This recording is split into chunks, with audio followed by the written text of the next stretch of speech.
ఆదికాండము 28వ అధ్యాయము 15వ వచనాన్ని ధ్యానిద్దాం. ఇదిగో, నేను నీకు తోడయుండి, నీవు వెళ్ళు ప్రతి స్థలమందు నిన్ను కాపాడుచు ఈ దేశమునకు నిన్ను మరలా రప్పించెదను.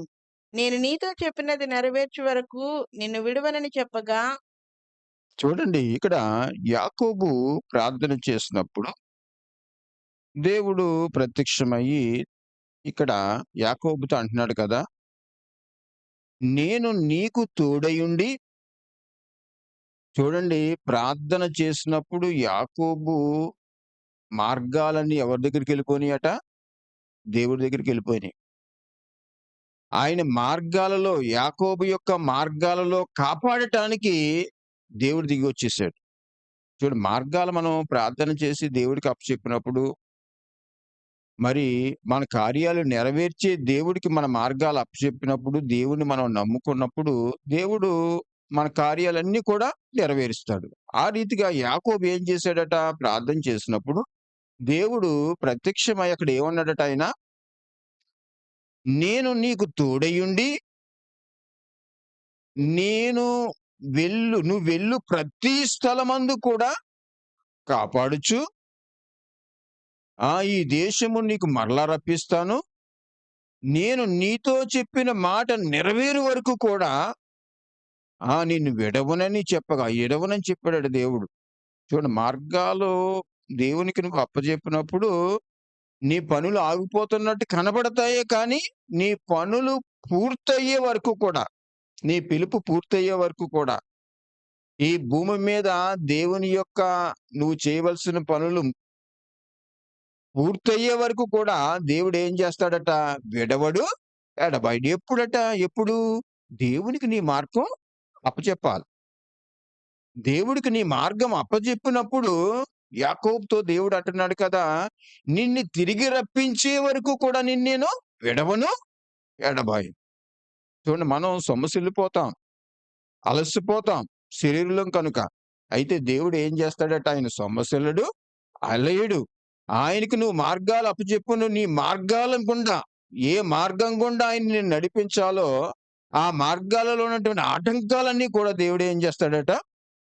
తొలగిస్తాడట. అందుకనే నేను తిరిగి రప్పించే వరకు కూడా నిన్ను విడవను, ఎడబాయను అన్నాడు. తర్వాత 20 ఆదికాండం 28వ అధ్యాయము 20వ వచనం కూడా చూద్దాం.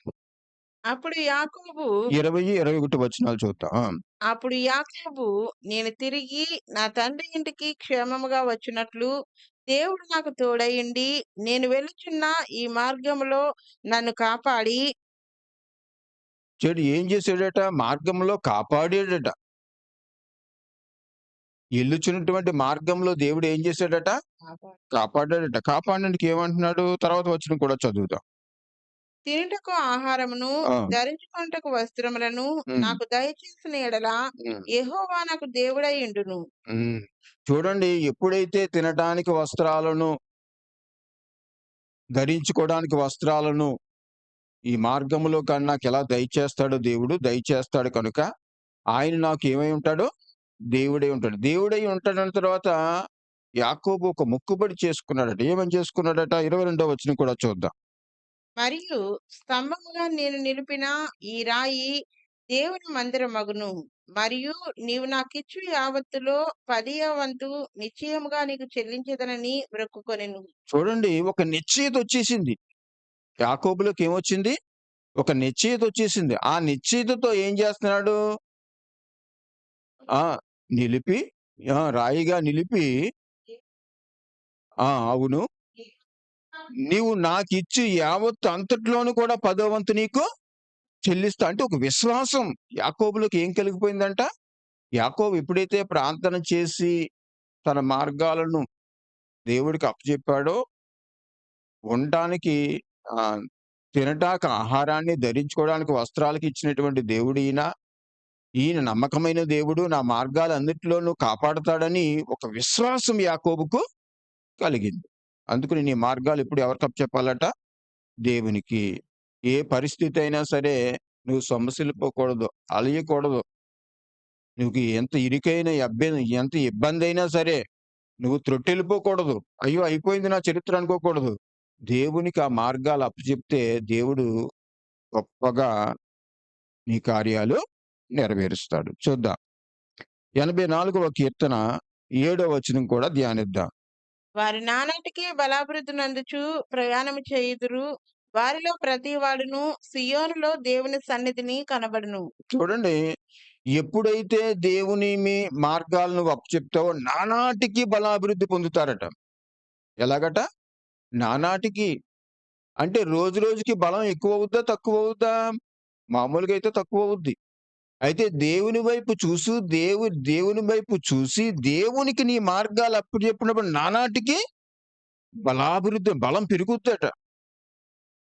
చూడండి, ప్రయాణం చేసినప్పుడు ఎళ్ళే కొలది బలం తరుగుద్ది. మామూలుగా మనంతట మనం చేస్తే.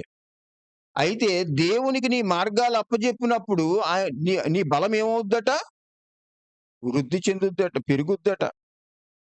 నీ కార్యాలు సఫలం చేయటానికి, నీ కార్యాలు పరిపూర్ణం చేసుకోవడానికి నీకున్న బలం పెరుగుద్దట. దేవునికి నీ మార్గాలు అప్పచెప్పినప్పుడు. అందుకనే నీ మార్గాలు ఎవరికి అప్పచెప్పాలట? దేవునికి అప్పచెప్పాలి. అప్పజెప్పి దేవుడిని నువ్వు నమ్ముకోవాలి. అప్పుడు నీ కార్యాలన్నీ దేవుడు సఫలపరుస్తాడు. 121వ కీర్తన 5వ వచనాన్ని కూడా ధ్యానిద్దాం. 121వ కీర్తన. కాపాడువాడు నీ కుడి ప్రక్కను యెహోవా నీకు నీడగా ఉండును. అప్పజెప్పినప్పుడు దేవుడు నిన్ను కాపాడుతాడట. నీ కుడి ప్రక్కన నీకు నీడగా ఉంటాడట. నీడగా ఉండి ఏ అపాయం రాకుండా నువ్వు తలపెట్టిన కార్యాలు ఆగిపోకుండా దేవుడు ముందుకు నడిపిస్తాడట. 6వ వచనాన్ని కూడా ధ్యానిద్దాం. పగలు ఎండ దెబ్బైనను నీకు తగలదు, రాత్రి వెన్నెల దెబ్బైనను నీకు తగలదు. అయితే నీ మార్గాలు దేవునికి అప్పచెప్పినప్పుడు సూర్యుని కాంతి నీ మీద పడినా సరే వడదెబ్బ నీకు తగలదు. అంతేకాదు, రాత్రి వెన్నెల దెబ్బ కూడా నీకు తగలదు. రాత్రి వెన్నెల దెబ్బ కూడా నీకు తగలదు. పగల వడదెబ్బ, ఎండ దెబ్బ తగలదు. రాత్రి వెన్నెల దెబ్బ కూడా తగలదు. ఆయన నీ కుడి పక్కన ఎలాగుంటాడట? నీడగా ఉంటాడట. నీ మార్గాలు ఆయనకి అప్పచెప్తే. నిన్ను కాపాడుతాడట. నిన్ను నడిపిస్తాడట. అలాగే 7వ వచనం కూడా చూద్దాం. ఏ అపాయములు రాకుండా యెహోవా నిన్ను కాపాడును. ఆయన నీ ప్రాణమును కాపాడును. చూడండి, ఏ అపాయము రాకుండా యెహోవా నిన్ను కాపాడును. ఆయన నీ ప్రాణమును కాపాడును. ఒకేళ అపాయాలు ఏమైనా వస్తున్నాయా నీకు? ఏదైనా ప్రమాదంలో ఇరుక్కుపోతున్నావా? అయితే నువ్వు ఒకటి మర్చిపోయావు. నీ మార్గము దేవునికి అప్పచెప్పు. నీ బిడ్డలు సరైన మార్గంలో నడుస్తలేదా? అయితే నీ బిడ్డల మార్గాన్ని ఎవరికి అప్పచెప్పు? దేవునికి అప్పచెప్పు. దేవుణ్ణి నమ్ముకో. ఆయన మీద నమ్ముకో. ఆయన్ని నమ్ముకుని నీ మార్గాలన్నీ ఆయనకి అప్పచెప్పు. నీ జీవితములో గొప్ప కార్యాలు దేవుడు చేస్తాడు. ఆశ్చర్యమైనటువంటి కార్యాలు చేస్తాడు. నీ ప్రాణాన్ని కాపాడుతాడు. అంతేకాకుండా ఏ అపాయము రాకుండా కాపాడుతాడు. నీకు నీ బిడ్డలకు ఏ అపాయం రాకుండా ఉండాలి. భూమి మీద సురక్షితంగా నువ్వు జీవించాలనుకుంటున్నావా? అయితే ఖచ్చితంగా నీ మార్గాలు దేవునికి అప్పచెప్పు. చూద్దాం. చివరగా 121వ కీర్తన 8వ వచనాన్ని కూడా ధ్యానిద్దాం. ఇది మొదలుకొని నిరంతరము నీ రాకపోకల యందు యెహోవా నిన్ను కాపాడును. చూడండి, ఇంతవరకు నువ్వు దేవునికి నీ మార్గాలు అప్పజెప్పకుండా మరి ఆ భారమంతా నీ మీద పెట్టుకుని నీవు మరి శ్రమల పాలైపోతున్నావేమో, నీరసించిపోతున్నావేమో. అయితే ఇక నుంచైనా నువ్వేం చేయాలంటే ఇది మొదలుకొని నిరంతరము నీ రాకపోకలందు యెహోవా నిన్ను కాపాడుతాడు. నీ మార్గాలన్నిటిని కూడా దేవుడు సరళం చేస్తాడు. నీ కార్యాలు సఫలం చేస్తాడు. సఫలం చేసి ఏదైతే ముయ్యబడిందో ఆ ముయ్యబడినటువంటి ద్వారాన్ని దేవుడు తెరుస్తాడు. తెరిసి నీ కార్యాలు సఫలం చేస్తాడు. ఈ 2025లో 2024లో ఏమైనా కార్యాలు ఆగిపోయినాయా? అయితే ఈ 2025లో నువ్వు చేయవలసిన పనేంటే నీ మార్గాలన్నీ దేవునికి అప్పచెప్పి దేవుని నమ్ముకో. అప్పుడు దేవుడు ఆయన ప్రసన్నతను, ఆయన నీతిని నీకు అనుగ్రహించి నీ మార్గాలన్నిటిలోనూ కూడా ఆయన తోడుగా ఉండి నీ కార్యాలన్నీ కూడా సఫలపరుస్తాడు. ప్రార్థన చేసుకుందాం. పరిశుద్ధుడా, నీకు వందనాలు.